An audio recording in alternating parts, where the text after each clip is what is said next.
오늘 본문 말씀은 우리 고린도후서 우리 2장 17절 말씀을 중심으로 하나님의 말씀을 혼잡하게 하는 사람, 말씀을 혼잡하게 하는 사람이라는 제목으로 우리 함께 우리 은혜를 나누기를 소원합니다. 오늘 말씀은 16절하고 연결되어 있는데요. 고린도후서 2장 16절 하반절에 보면 누가 이 일을 감당하리요? 어떤 사람은 신앙생활 하면서 그리스도의 향기를 나타낸 사람이 있는가 하면, 또 어떤 사람은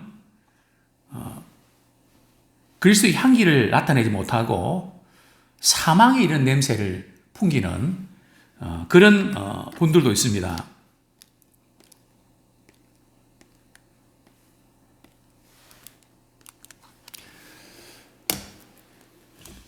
그래서 이것을 누가 감당할 수 있겠냐? 어떤 사람이 그리스도의 향기를 나타내고 어떤 사람은 그리스도의 향기를 나타내는 것이 아니라 참 악취를 나타내는 안 좋은 영향을 끼치는 이런 사람들이 있는데 누가 이 일을 감당하리요? 바울이 고린도 교회에 거짓 교사들을 향해서 반문을 하는 겁니다. 누가 이 일을 감당할 수 있겠냐? 그러면서 반어법을 쓰고 있는데요. 17절에 보면 우리는 수많은 사람들처럼 하나님 말씀을 혼잡하게 하지 아니하고, 여기 수많은 사람들 누구를 가리킬까요? 바로 고린도 교인들 가운데 거짓 교사들입니다. 거짓 교사들이 바울을 굉장히 공격을 합니다. 왜냐하면 바울은 어디서 안수받았는지, 어디서 공부했는지, 또 어떤 사람이 지금 밀어주고 있는지, 어떤 교단인지, 전혀 그런 거 없는데 바울의 사도성을 어떻게 인정할 수 있냐? 게다가 바울은 자비랑 선교사입니다. 자비랑 선교사가 뭔지 아시죠? 그죠? 직장생활 하면서 생계를 책임지고 스스로 선교비를 감당하는 사람. 그러니까 아무래도 복음에 집중하지를 못하죠. 돈도 벌어야 되니까요. 이제 그러다 보니까 당시 거짓 교사들은 교회를 섬기면서 사례도 받고 그렇게 했거든요. 근데 그런 사이에서 바울은 나는 복음에 빚진 자로서 성도들에게 그냥 짐을 지우지 않기 위해서 나는 그 자격을, 권리를 쓰지 않는다. 그러다 보니까 이게 정상적으로 이렇게 사례를 받고 이런 분들이 볼 때는 불편한 거 아닙니까? 그래서 바울은 당연히 말씀 전하고 생활에 필요한 것들을 교회에서 이렇게 책임지는 그것은 당연한 거다. 그게 잘못된 게 아니다 하는 것을 강조를 합니다. 그럼에도 불구하고 바울이 그냥 겉으로는 순수한 척하고 정직한 척하지만 아주 좀 욕심을 부리는, 뒤로 호박씨 까는 사람이다. 이러면서 오해를 하고 공격을 했거든요. 근데 그러면서 이런 맥락에서 거짓 교사들처럼 나는 하나님의 말씀을 혼잡하게 하지 않는다. 이게 무슨 뜻일까요? 하나님의 말씀을 혼잡하게 한다는 이 의미가 뭘까요? 어떤 분들이 하나님의 말씀 혼잡하게 한다는 것이 말씀을 좀 복잡하게 전하고 도대체 무슨 소리인지 알아듣지를 못하는 그런 의미일까요? 그런 의미가 전혀 없는 건 아니지만은 원문의 의미는 그런 의미는 아닙니다. 이 의미는 한 두 가지로 생각할 수 있는데요. 첫 번째로는 포도주에 말이죠. 물을 타는 겁니다. 희석을 시켜서 양을 많이 이제 이렇게 늘리는 다시 말씀드리면 하나님 말씀에다가 말이죠. 다른 것을 섞어버린다는 거죠.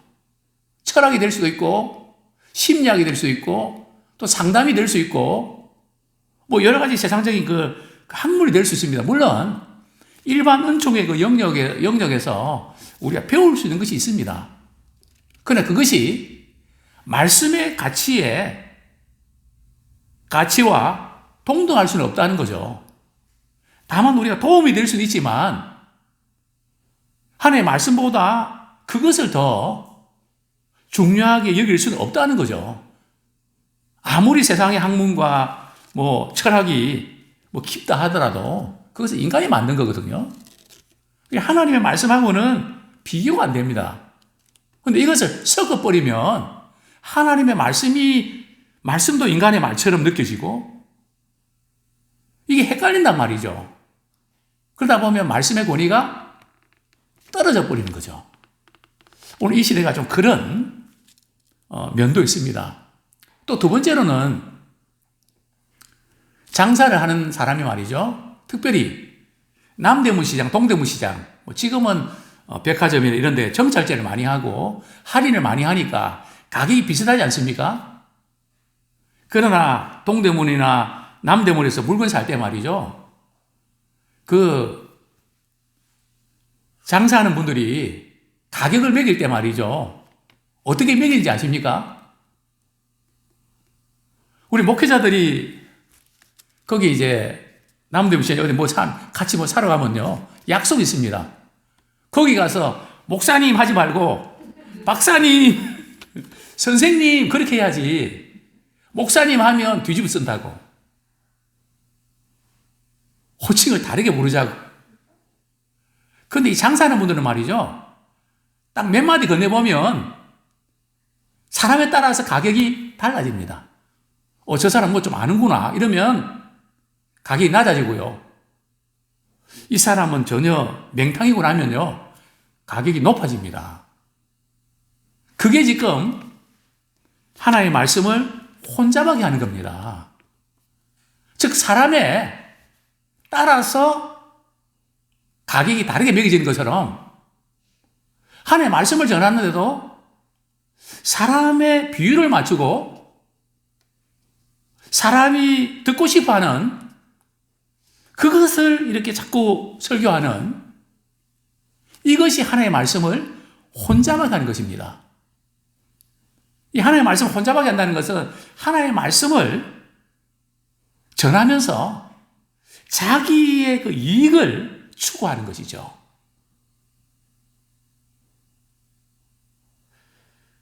정말 이 부분은 조심해야 됩니다.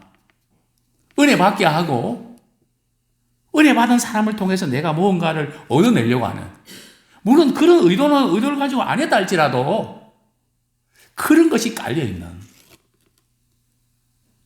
그래서 그 무슨 대가를 바라는, 또 무슨 인정을 해주기를 바라는, 뭐 좀 이렇게 하고 하나님 알아주시면 되는데 그걸 누가 꼭 인정해주고 그러지 않으면 섭섭하고, 이런 부분들이 이제 하나님의 말씀을 이제 혼잡하게 하는 것입니다. 그래서 우리가 말씀을 우리가 전할 때에 우리가 어떻게 전해야 되는가, 마음 자세가 참 중요합니다. 어떤 마음으로 전해야 되나. 오늘 성경은 이렇게 말씀합니다. 바울은 순전함으로 하나님께 받은 것 같이, 즉 바울은 거짓 교사들과는 다르게 하나님의 말씀을 순전한 동기로 전한다는 거죠. 순전한 동기. 간혹 우리 후배 부교육자들이 그런 말씀을 저에게 합니다. 목사님, 오늘 제가 설교를 준비했는데 혹시 그 말씀을 듣는 분 가운데 좀 마음이 찔리거나 듣기가 거부한 분도 있을 수 있을 텐데 목사님 어떻게 해야 됩니까? 하나님께서 말씀 주시면 눈치 보지 말고 전해야 된다.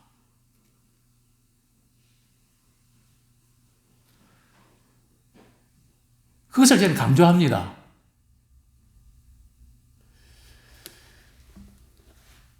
왜냐하면 이 순전한 동기,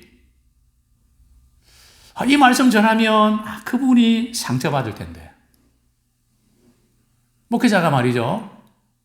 하나님의 말씀을 그냥 순전한 동기로 하나님의 말씀이 있으니까 그대로 전해야 되는데 이 말씀을 전하면 암흑의 성도님이 상처받으니까 이건 빼고 저 말씀은 또 누가 상처받으니 이것도 빼고 그것이 목회자들에게 성도들에게 유익할까요? 물론 그 말씀을 전하는 사람이나 듣는 사람이나 이게 사실은 불편합니다. 말씀을 찌르는 것이 있거든요. 말씀 자체가 찌르는 것이 있습니다. 또 수술하는 게 있거든요. 그래서 우리 잘못된 것은 찔러서 수술해서 이렇게 고쳐야 됩니다. 근데 우리는 그것이 힘들어서 괜찮다 아까 전게 바르고 말이죠. 그냥 그렇게 덮어버리는 위로하고 덮어버리는 그런 경우도 있죠. 제가 이전에 말씀드렸습니다. 사랑의 교회 옥하는 목사님이 말씀 전하실 때 어떤 대목에서 막 책망하고 이럴 때 아주 교회 분위기가 말이죠. 아주 썰렁해지는. 그래서 다음부터는 그런 설교 안 해야 되겠구나. 그것을 회개를 하시더라고요. 정말 성도들이 비를 맞추고 듣기 좋아하고 은혜 받고 반응 좋고 조회수 많고 이런 그런 쪽으로 넘어가지 않았나. 그래서 우리는 하나님의 말씀을 순전하게 전해야 됩니다. 뿐만 아니라 그 듣는 분들도 그것을 하나님의 말씀으로 받아야 됩니다. 오늘 보면 사도 바울은 어떻게 말씀 전합니까? 하나님께 받은 것 같이. 그저 우리가 신학, 좋은 책들 이렇게 읽으면서 좋은 글들 인용하는 거 필요하지만 그것이 주로 이루면 안 됩니다. 말씀을 읽고 묵상하고 고민하면서 목회자는 하나님의 말씀을 받아야 됩니다. 성도들도 설교 들을 때 좋은 말이다 이렇게 듣는 게 아니라 하나님의 말씀으로 받아야 됩니다. 말씀을 전하는 자나 말씀 받는 자가 하나님의 말씀으로 받아야 됩니다. 근데 이게 안 되면 목회자는 순전한 말씀을 전하지 못합니다. 참 목회자에게서 성도들이 시험 들고 그렇게 해서 교회를 떠나고 이게 참 깊은 상처, 아픔이거든요. 그러다 보면 자꾸 피한단 말이죠. 그럼 결국은 성도들이 말씀을 통해서 고침받고 변화가 나타나야 되는데 손해라는 거죠. 그래서 우리는 하나님의 말씀은요 순전하게 전하지 아니하면 능력이 안 나타납니다. 삶이 변화되지 않습니다. 한교회 성도들이 말씀을 많이 듣고 신앙생활 오래 했는데 변화가 나타나지 않는 것은 둘 중에 하나입니다. 하나는 목회자가 하나님의 말씀을 그대로 전하지 않고 순전하게 전하지 않았기 때문이거나 두 번째로는요. 성도들이 하나님의 말씀을 자기한테 유리한 쪽으로 끌어들이고 받아들인다는 거죠. 말씀은 그 말씀 앞에서 내가 잘못된 걸 고치고 회개하고 돌이키는 것입니다. 근데 자기에게 유리하게 말이죠. 예를 들어서 아내를 위한 설교하면 남편을 위한 설교하면 남편이 그 말씀 꼭 가지고 목사님 오늘 그랬잖아. 꼭 그렇게 자기한테 유리하게 끌어들인단 말이죠. 오늘 목사님 말씀 뭐 들었냐고 그랬잖아. 물론 그게 틀렸다는 말은 아닙니다. 그러나 하나님의 말씀은 우리가 끌어들이고 내게 도움이 되라고 이렇게 하는 게 아니라 우리는 그 말씀 앞에 우리가 굴복하기 위해서 그런 마음으로 받아들여야 됩니다. 저는 그런 분들을 종종 만납니다. 신앙생활 오래 하고 말씀 공부도 막 그러는데 왜 그분이 믿음이 자라지 않는가? 오늘 말씀 듣긴 들었는데 그거를 전부 다 아전인수격으로 말이죠. 자기 자신을 변호하고 자기 자신을 변명하고 이런데 그걸 끌어들인단 말이죠. 그러니까 말씀을 이용하기 위해서 갖다 붙이는 겁니다. 우리는 말씀의 다스림을 받아야지 말씀을 이용하는 게 되면 안 된단 말이죠. 우리가 직분을 맡아서 사업을 할 때도 그 직분을 이용해서 만약 이익을 추구한다면 물론 우리가 필요한 경우들은 섬기면서 또 이익도 얻을 수 있죠. 그러나 이익이 우선되면 안 된단 말이죠. 저는 이런 경우들이 이외로 많은 것을 보게 됩니다. 그래서 우리가 섬기는 마음으로 또 손해보는 마음으로 그렇게 해야 되는데 그 교회를 이용해서 직분을 이용해서 그걸로 뭔가 내게 유익을 얻는 이것은 경건의 그 죄악은 이 모양이라도 이건 버려야 됩니다. 이전에 그런 말씀 드린 적이 있습니다. 이전에 성도들 가운데 참 부유한 가정들이 많았습니다. 신방하면 봉투를 주곤 했습니다. 목회자도 사람이니까 그 집에 신방하면 이번에도 뭐 주겠지. 그런 마음이 조금이라도 올라오잖아요. 그럼 전 신방 안 갑니다. 너가 목사냐? 네가 사기꾼이지. 응? 너가 그런 마음으로 신방해? 제 자신을 엄청 질책합니다. 너 싹꾼이지. 그걸 바래?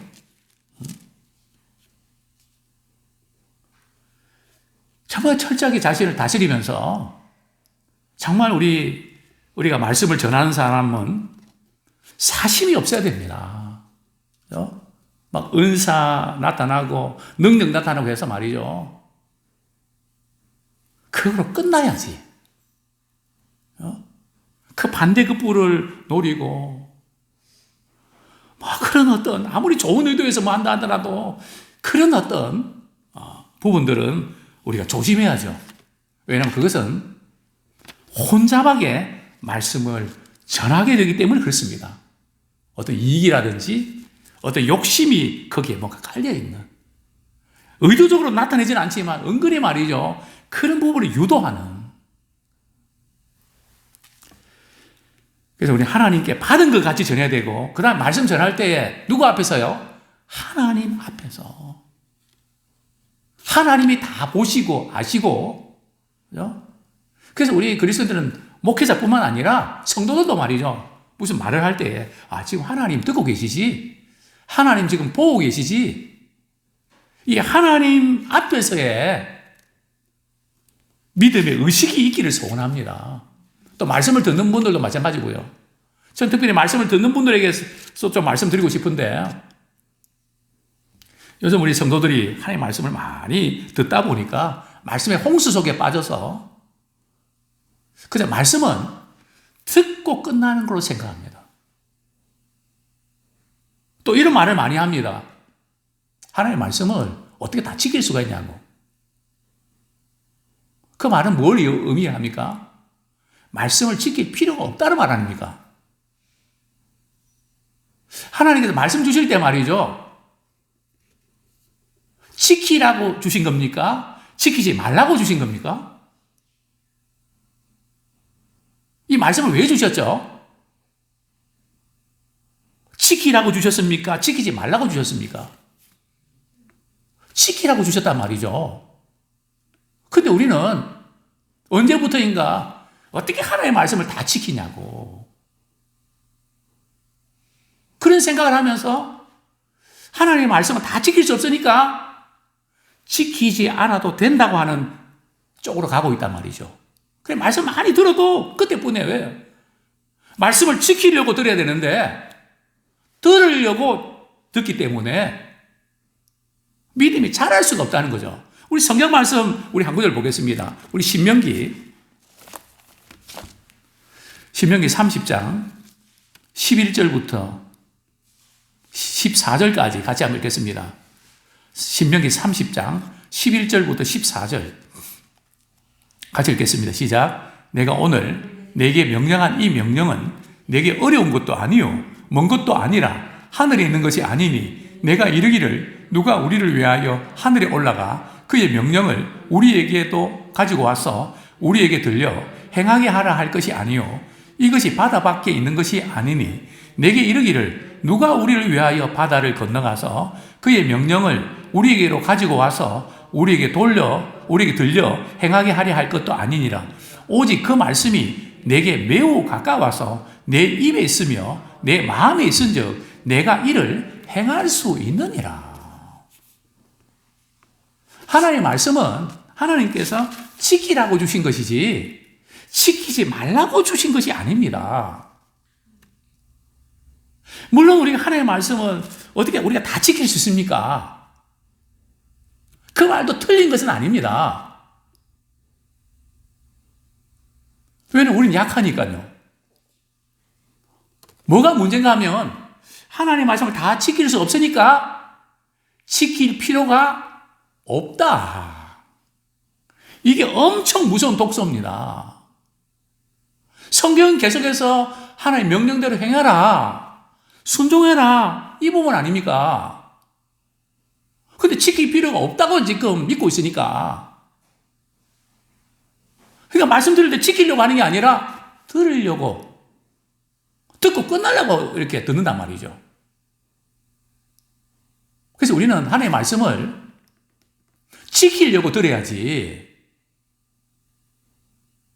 지킬 필요가 없다, 어떻게 다 지키냐, 이거 가지고 지킬 필요가 없다고 그렇게 들으면 안 됩니다. 또 우리 안에 성령님께 주셔서 우리가 약하고 넘어질 수 있고 그렇기 때문에 성령께서 말이죠, 우리 은혜 주셔서 지킬 수 있는 힘을 주십니다. 그래서 우리는 성령 충만해야 됩니다. 그리고 지킬 필요가 없으니까 성령 충만할 필요도 없죠. 기도할 필요도 없죠.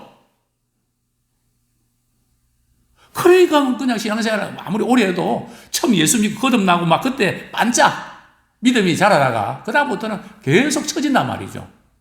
한번 가만히 돌아보면 뭐 저도 그랬고요. 우리가 처음 예수 믿고 그때 신앙생활 어떻게 했습니까?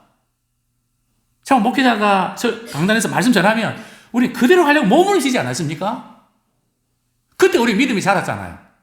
그러나 이제 직분도 받고 조금 애가 뺀질해갖고 말이죠. 야, 이거 어떻게 하나님의 말씀을 지키는 거 목회자나 선교사님들이 지키지. 우리 같이 평신도들은 그저 먹고 살기 바쁜데 어떻게 그렇게 할 수 있냐고. 그러면서 우리는 피해가지 않습니까?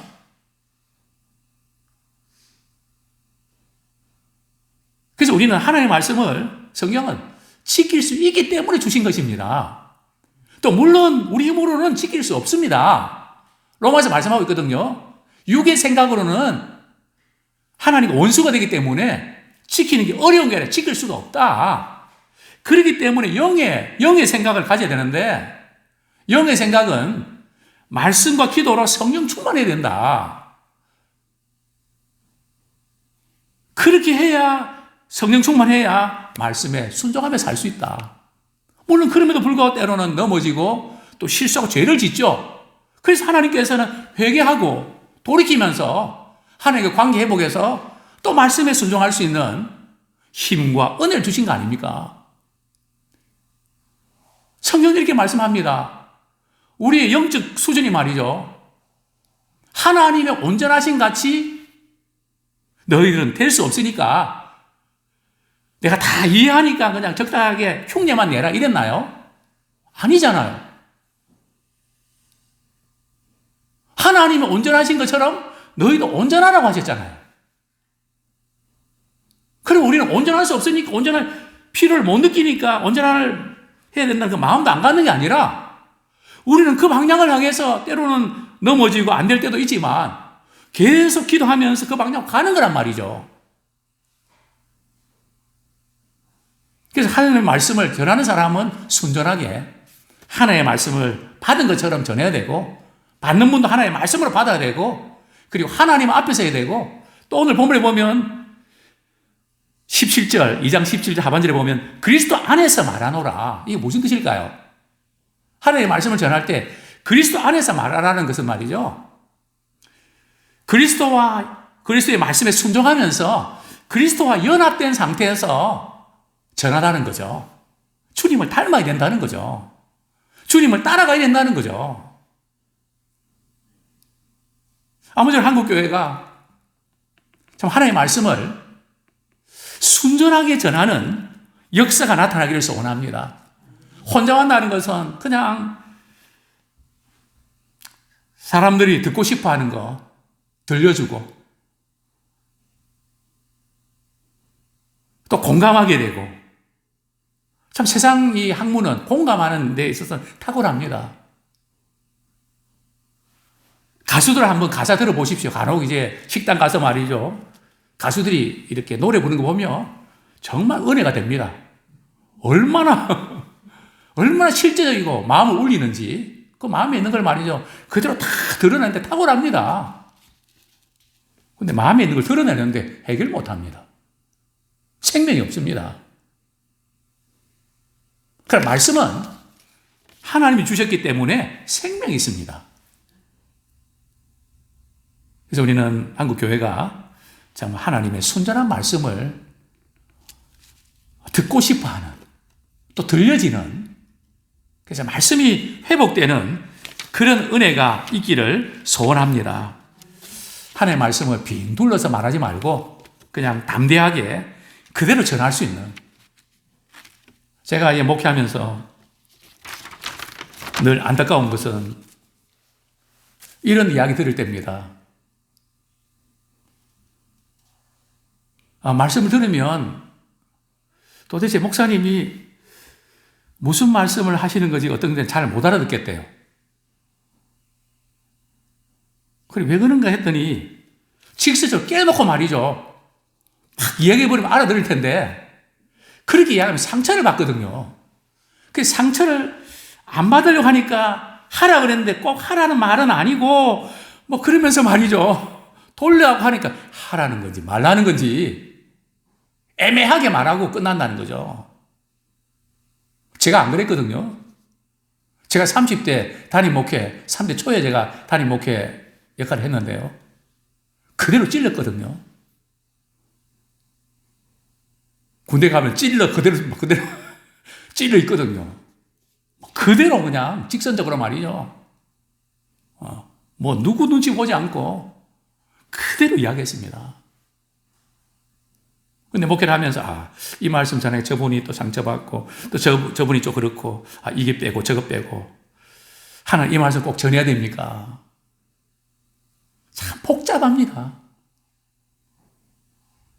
그래갖고 어떻게 우리가 말씀 안에서 변화가 되고 하나님 능력이 나타나겠습니까? 말씀을 가감하지 말고 그대로 전하라 그랬는데 말씀을 전하는 사람이나 받는 사람이 이게 수용 능력이 안 돼 있단 말이죠. 그래도 목회자는 하나님의 말씀을 순전하게 전해야 됩니다. 그리고 성도들은 그 말씀 받고 회개하고 돌이켜야 됩니다. 정말 이런 우리 목회자와 성도의 관계가 되기를 소원합니다.